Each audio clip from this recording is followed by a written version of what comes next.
नमस्कार प्यारे बच्चों, बहुत बहुत स्वागत है आप लोगों का सिंपल एजुकेशन में।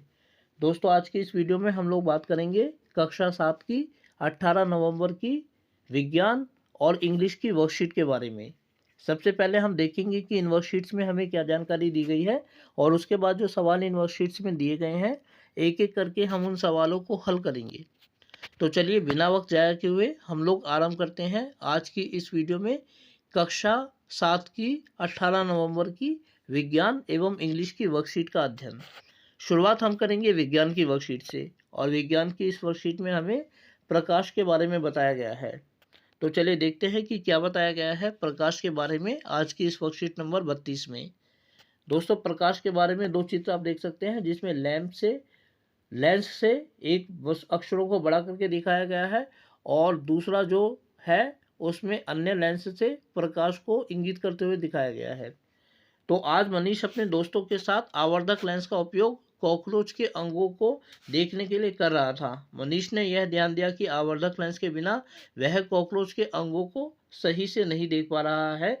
चलिए इसका कारण जानने का प्रयास करते हैं।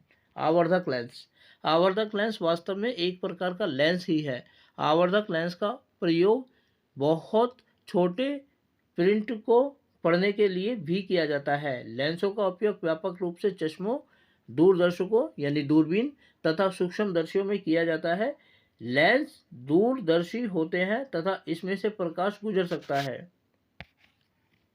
उत्तल लेंस, यह लेंस जो किनारों की अपेक्षा बीच में मोटा प्रतीत होता है, उत्तल लेंस चित्र 1 आप देख सकते हैं कहलाता है। उत्तल लेंस उस पर पड़ने वाले प्रकाश को अभिसरित यानी अंदर की ओर मोड़ना कर देता है, इसीलिए इसे अभिसारी लेंस भी कहा जाता है। दूसरा है अवतल लेंस, यह लेंस जो किनारों की अपेक्षा बीच में पतला महसूस होता है, अवतल लेंस चित्र बी कहलाता है। अवतल लेंस आपतित प्रकाश को अपसरित यानी बाहर की ओर मोड़ना कर देता है, इसीलिए इसे अपसारी लेंस भी कहा जाता है, जैसा कि आप चित्र बी में देख सकते हैं। दोस्तों, इसके बाद आप जलती हुई मोमबत्ती को देख सकते हैं लैंप में और सिंपल मोमबत्ती को जलते हुए देख सकते हैं चित्रों के माध्यम से। उत्तल लेंस वास्तविक तथा उल्टा प्रतिबिंब बनाता है, परंतु यह बिंब लेंस के अत्यंत निकट रखा जाता है तो बनने वाला प्रतिबिंब आभासी, सीधा तथा आवर्धित होता है। जब उत्तल लेंस को वस्तुओं को आवर्धित करके देखने के लिए उपयोग किया जाता है तो उसे आवर्धक लेंस कहते हैं। अवतल लेंस सदैव सीधा, आभासी तथा साइज में बिंब से छोटा प्रतीत होता है। ये वर्कशीट थी दोस्तों। इस वर्कशीट के आधार पर अब हमें 3 सवालों का जवाब देना है जो इस प्रकार है। पहला सवाल है कि आप अपने परिवार के किसी सदस्य या अपने चश्मे को ध्यानपूर्वक देखिए व पहचानने का प्रयास करिए कि यह उत्तल लेंस है या अवतल लेंस। तो ये जो चश्मे होते हैं वो अवतल लेंस से बने होते हैं क्योंकि ये किनार बीच में से पतले होते हैं और ऊपर से मोटे हो सकते हैं, जैसा कि हम चित्र बी में देख सकते हैं। अगला सवाल है किस प्रकार का लेंस सदैव आभासी प्रतिबिंब बनाता है। तो अवतल लेंस ऐसा है जो हमेशा आभासी प्रतिबिंब बनाता है। अगला है उत्तल लेंस आवर्धक लेंस की भांति उपयोग होता है, ये सत्य है या असत्य है। तो ये सत्य है। तो दोस्तों, ये विज्ञान की वर्कशीट थी। अब हम आगे बढ़ते हैं और देखते हैं इंग्लिश की वर्कशीट। दोस्तों, इंग्लिश की ये जो वर्कशीट है ये Ashes that made trees Bloom नामक अध्याय से ली गई है।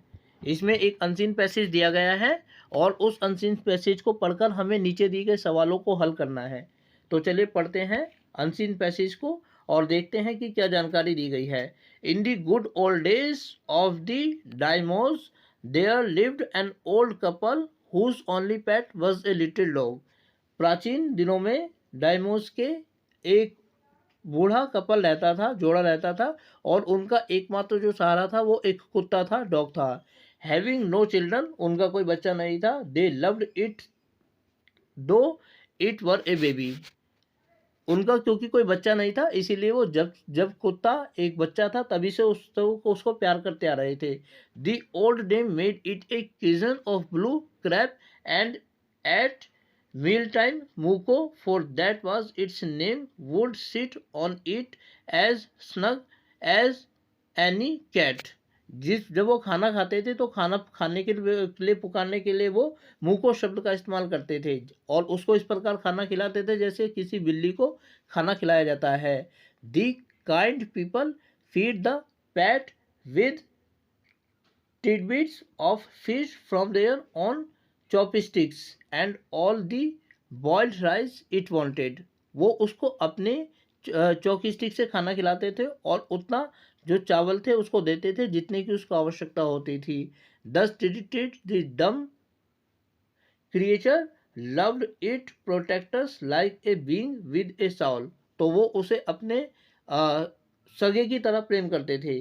The old man being a rice farmer, जो बूढ़ा व्यक्ति था वो एक चावलों का किसान था। Went daily with her hoe और spade into the field, अपने औजार के साथ वो काम करने के लिए खेत में जाता था। Working hard from morning until O Tanto Sama as the sun is called had gone down behind the hills। सुबह से लेकर वो तब तक शाम तक काम करता था जब तक सूरज छिपकर पहाड़ियों के पीछे नहीं चला जाता था। Every day the dog followed him to work, हर दिन कुत्ता उसका पीछा करता था, उसका अनुयायी बन जाता था कार्य करने के लिए।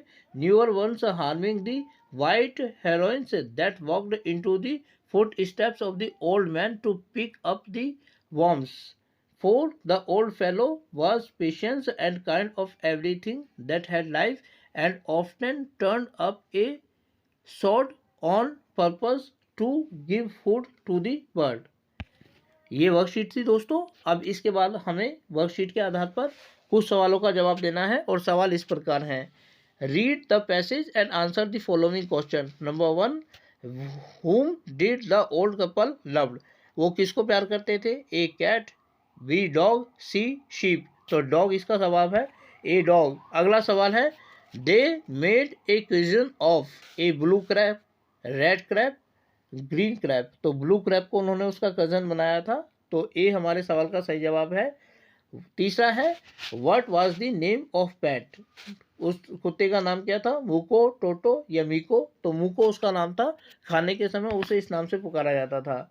नेक्स्ट है, Muko was treated with A love and care, B hate and carelessness, C bread and milk. तो उसको प्यार से रखा जाता था, प्यार और सुरक्षा से। लव एंड केयर हमारे सवाल का जवाब हो जाएगा। लास्ट है, the only showed patienceness and kindness towards old, जो दिखाते थे, बूढ़ा व्यक्ति था जो किसके प्रति अपना जो धैर्य और दयालुता दिखाता था। ओनली हिज पेट, हिज नेबर्स और नन।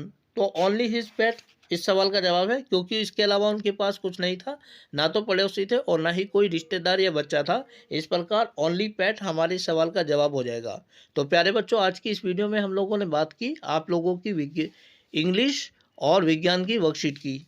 उम्मीद करता हूं कि आपको वीडियो अच्छी लगी होगी और साथ ही आपसे अनुरोध करता हूं कि यदि वीडियो अच्छी लगी तो वीडियो को लाइक और चैनल को सब्सक्राइब जरूर करें। इसके अलावा आगे आने वाले अन्य दिनों में अन्य वीडियोस को देखने के लिए जुड़े रहें मेरे साथ मेरे इस यूट्यूब चैनल पर, जिसका नाम है सिंपल एजुकेशन।